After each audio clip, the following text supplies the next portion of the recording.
guys, and welcome to a Dash of Sports Premier League review. I'll be your host and presenter, Dashiki Dash, and I'm here to give you a roundup of the games and results from this past week.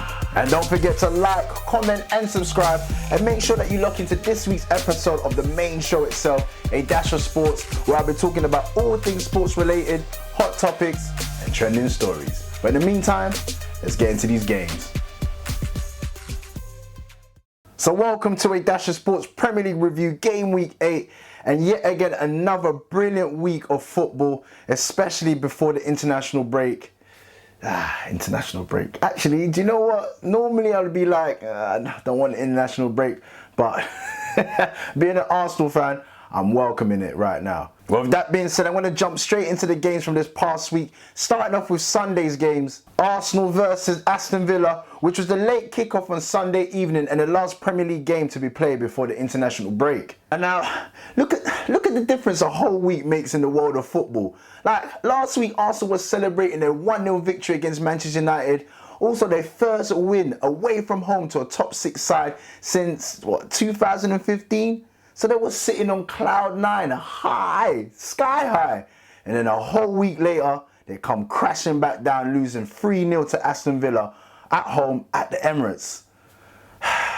Well, Arsenal failed to build on their victory at Old Trafford as they suffered their 4th Premier League defeat of the season against Aston Villa on Sunday. Aston Villa summer signing Ollie Watkins scored twice to help Dean Smith's side return to winning ways with a superb display at the Emirates. Well, conceding a goal within the first minute of a game, albeit it was disallowed, is usually a telltale sign that you're going to be having a bad day. The best way I can describe the type of defender that led to the goal, social distancing. Total social distancing. Villa had a John McGinn goal chalked off for offside inside the opening minute of the game, and it was a sign of things to come as they took the lead through Bukayo Saka's own goal before the interval. Alexandre Lacazette wasted Arsenal's best chance heading Kieran Tierney's cross over the bar as Emi Martinez picked up a clean sheet in the Villa goal on his return to face his former side. And then the next 2 goals was capped off by former Championship striker Ollie Watkins, now Premier League marksman for Aston Villa, who sealed a 3-0 win for the Villains. The result now means that Mikel Arteta's side will head into the international break stuck in the bottom half of the Premier League table. Now, what can I say about Arsenal? There's definitely something missing from the team. You know, you don't need to be an Arsenal fan to know this. You know, the signing of Partey was a good signing, who actually got injured in the game. He had to be subbed at half-time with a thigh injury. But his signing alone wasn't enough. Definitely lacking on the creativity side and just lacking a bit of bite. Yes, Arsenal have been, they've been better defensively, but I'm guessing that's taken away from the attacking side of things because, man, they're just not creating any chances. You've got Aubameyang out there on the left who's not really doing much. Many people want to see him centrally. Then you've got like players like Lacazette he's just not performing. You got Willian who's been bought. You would have thought they would have been able to bring his experience from Chelsea, and he's not really showing much. Pepe's on the bench, done well midweek in the Europa, still not getting his chance to start for Arsenal. There's a lot missing for Arsenal, but can't take away from what Aston Villa done. And listen, they beat Liverpool 7-2. So a team that can do that, beating Arsenal 3-0 is no surprise. In fact, 3-0 isn't a flattering scoreline because they could have done Arsenal 4-5, real dirty. Grealish was just running riot. Like he rinsed Bellerin. You had Barkley just playing out of his skin. And Trezeguet, all of them, man. The fullbacks, Bellerin and Kieran Tierney, had a horrid time against Aston Villa. And yeah, man, 3-0. Like, there's not even much I could say. Like, it's a convincing 3-0. No excuses. Just a brilliant performance by Aston Villa. And Dean Smith will be smiling cheek to cheek, heading back to Birmingham, while Mikel Arteta, he's going to have some questions to be answered because coming back from the international break, he's definitely going to have to change it up.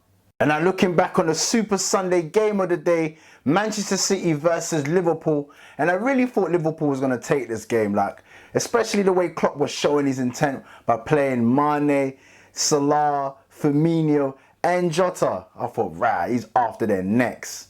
Manchester City versus Liverpool. The last two Premier League champions had to settle for a point apiece as their first meeting of the new season ended in a 1-1 draw at the Etihad. Kyle Walker fouled Sadio Mane for an early penalty which Mohamed Salah tucked away, but Gabriel Jesus, in a somewhat a la Bergkamp-esque spin turn or whatever it was a good goal, a really good goal. Well, he managed to equalise with that brilliant goal, poking home after an exquisite first touch. The hosts then had a golden chance to go ahead as referee Craig Pawson awarded City a penalty of their own following a VAR review for Joe Gomez's handball. But Kevin De Bruyne sent his spot kick wide, something you definitely wouldn't have banked on. But he missed the penalty and the chance to put City ahead. Well, it's still early days, but Pep Guardiola is reminding his team that every point counts if they want to try and win the league this season. Especially fresh in their mind the 2018-2019 season where they literally won the league with just a point to spare.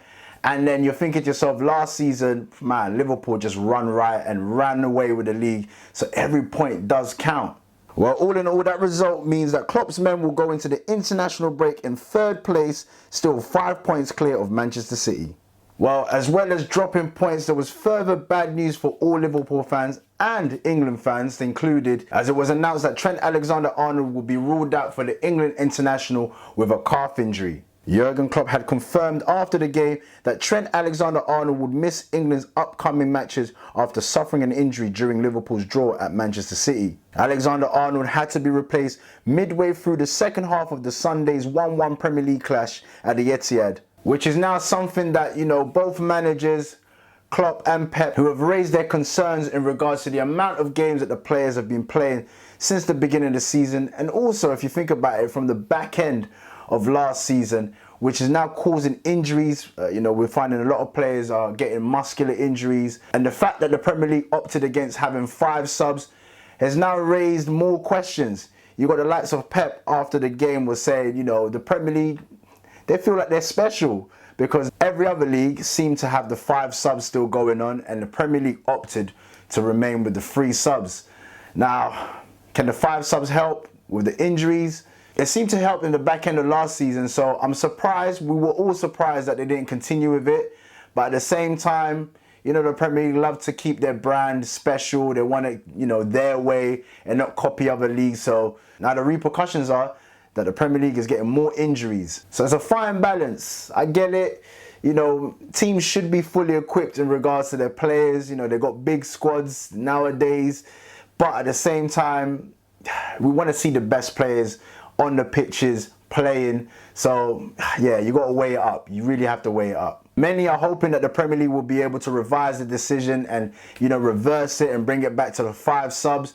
But for me, I'm neither here or there with it. I'm a strong believer, injuries is all part of the game. Teams have got big enough squads. They go into the transfer window, they buy the players, and you got to deal with the players that you got. So injuries or no injuries, the squad that you got, that's what you got to deal with until the next transfer window. And then once that closes, you got to deal with that until the end of the season.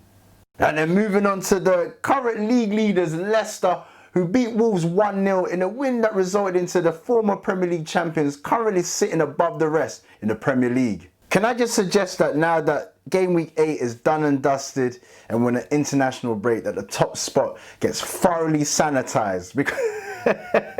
Because during this week, the amount of teams that have had their hand on the top spot has been mad. You had the likes of Southampton and Tottenham, who I'll be getting into their results just a bit later, both having their turn and their chances at the top spot. And now Leicester, after beating Wolves 1-0, firmly holding on to that. Jamie Vardy's highly contentious penalty was awarded after Dennis Pryor's cross struck Max Kilman on the hand. The decision was actually given by the referee after he consulted VAR, which after Vardy slotting it home, made it 6 straight domestic and European wins for the Foxes. Vardy took his tally for the season to 9 goals after sending Rui Patricio the wrong way from the penalty spot, with Wolves players incensed it was given. Wolves claimed that Kilman had no time to move his hand out the way of Pryor's cross, but referee Anthony Taylor pointed to the spot after consulting the pitch side monitor.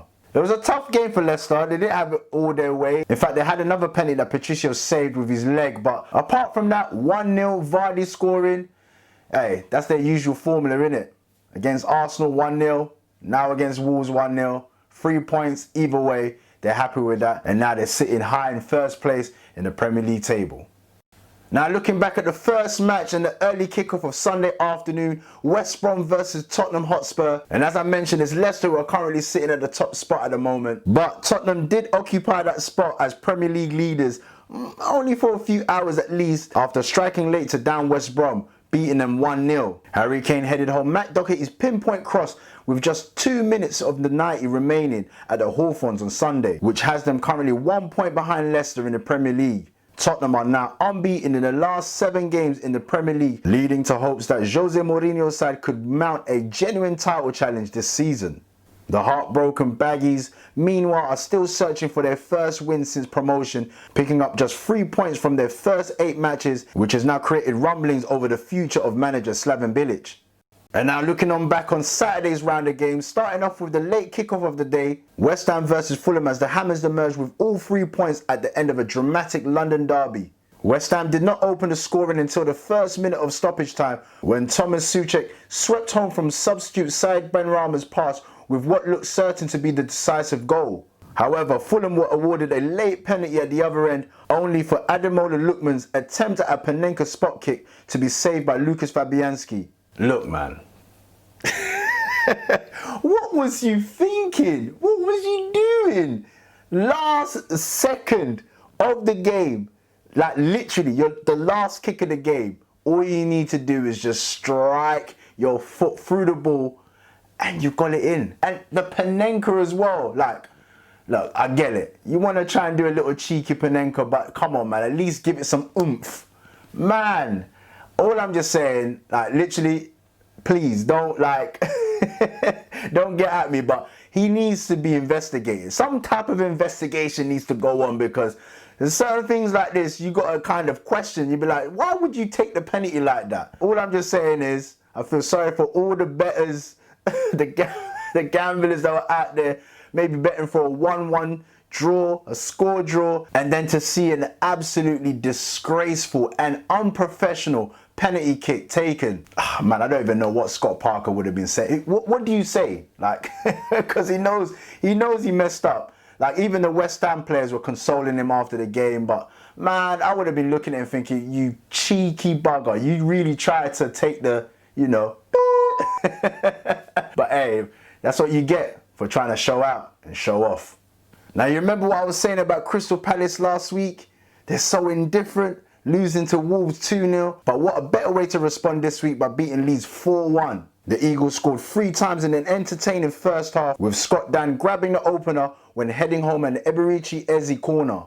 Eze then converted a set piece of his own, slamming home a free kick to open his account after Patrick Bamford saw an equaliser which was controversially ruled out for offside. Now, just going back to that Eze free kick, it was a banger. What a way to open up your account. Top bins, power as well. Now, when you get them free kicks where you can control the power, but still give it all you got, and it goes top bins, hey man, what a way to open up your account. But after Bamford's goal was ruled off for offside, he did eventually go on to score a goal which was counted, only to later see Patrick Van Aanholt's cross take a big deflection off sliding Helder Costa and past goalkeeper Jan Meslier. Palace kept Leeds at bay with relative ease in the second half and wrapped up the win with Jordan Ayew as he tucked home a Wilfried Zaha pass. This result has now left Leeds with back-to-back 4-1 defeats after losing by the same scoreline at home to Leicester. Now, I'm not saying that I'm worried about Leeds. I ain't worried just yet. Listen, you can't be losing back-to-back 4-1 defeats. It's going to take its toll. It's going to knock their confidence. So I'm hoping after the international break, they can change their fortunes. And now moving on to the first kickoff of the day in a somewhat high-pressured match for Ole Gunnar Solskjaer, because there's burning questions about whether or not he should be behind the wheel or should his license be revoked. Now, these Ole behind the wheel bars, they're never going to get old, man. Like, who actually came up with this Ole behind the wheel business? Oh. Well, Everton versus Manchester United, and Ole Gunnar Solskjaer got a much-needed result at Goodison Park as Man U fought back to beat Everton 3-1. As we saw last week on Monday Night Football, Poch made his appearance, and the fact that we're going into the international break, there was some pressure on Ollie winning this game because there's already word around town that Poch is touted to be the next Man United manager. So these are the times, if you don't want to get sacked, you better not lose before the international break. Well, United started badly with Bernard giving Everton the lead, but Solskjaer's side rallied through with a Bruno Fernandes brace to enter half-time 2-1 up, and a late Edison Cavani goal sealed 3 valuable points. The last couple games, Fernandes hasn't really turned up as he usually does for United, but lucky on this occasion he did and showed why he's been an instant success at United. And now looking on back to Friday with the 2 games that kicked off game week 8, starting with Southampton versus Newcastle, as the Saints ensured that they ended Friday night top of the Premier League table by beating Newcastle 2-0 at St Mary's. Southampton knew that 3 points would provisionally send them into first place before the rest of the weekend's action. Shea Adams struck 7 minutes into the match, while Stuart Armstrong added Saints second 8 minutes from time to secure a deserved win. The victory ensures that Southampton have now won 5 of their opening 8 top-flight games. Now, without Danny Ings, their top marksman, I didn't think they were going to win the game, but hey, by doing so, they currently now sit in 4th position in the Premier League. And now looking back at the game that actually kicked off game week 8, Brighton versus Burnley. Man. Brighton 0, Burnley 0, after a scrappy South Coast contest ends all square. Well, depending how you see it, Burnley secured a valuable Premier League point as the Clarets held Brighton to a goalless draw at the Amex Stadium on Friday night. Brighton and Burnley kicked off the weekend's top-flight action, but there were no goals to be seen on the South Coast as both sides had to settle for a point. And it was that guy Welbs, Danny Welbeck, who squandered a host of chances on his full debut, while the Clarets fullback Matthew Lowton struck the crossbar early on. Meanwhile, Brighton sit 3 points above the relegation zone, having gone 8 matches without a top-flight victory on home soil. Neither of these teams, like literally, when you see like Brighton versus Burnley, automatically you're just like, I don't know if I'm gonna even be interested in this game. But there you go, 0-0, an absolute ball fest, and both teams, if they don't buck up, then yeah, man, they're literally gonna be in that relegation zone battling throughout the whole season. And that's a wrap for today. But let me know if there's any standout moments, any games that you liked, you didn't like, the ones that you enjoyed or you didn't enjoy. For me, there was the Chelsea game, obviously winning 4-1. I like the way Chelsea are moving right now. Despite Arsenal losing 3-0, I actually enjoyed that game, the way Aston Villa was just, they were on one. They literally, they tore Arsenal apart. Then you got the Crystal Palace game, 4-1 against Leeds, and that Eze free kick, absolute banger. Yeah, those are the standout games for me and standout moments. But let me know how you feel. And just remember, it's the international break, so it all depends on your team. Did they win? Did they lose? Did they draw? Which is all going to determine how well you're going to be able to cope without the Premier League. And also, how well has your team been doing so far this season? Put your comments down below and let me know. Anyway, don't forget to like, comment and subscribe. I truly appreciate your love and support. And one last thing, don't forget to watch this week's episode of A Dash of Sports, episode 30, where I'm going to be discussing all things sports related, hot topics and trending stories. So remember to press the notification bell so you don't miss out on any future episodes. Until the next time here on A Dash of Sports Premier League Review, peace.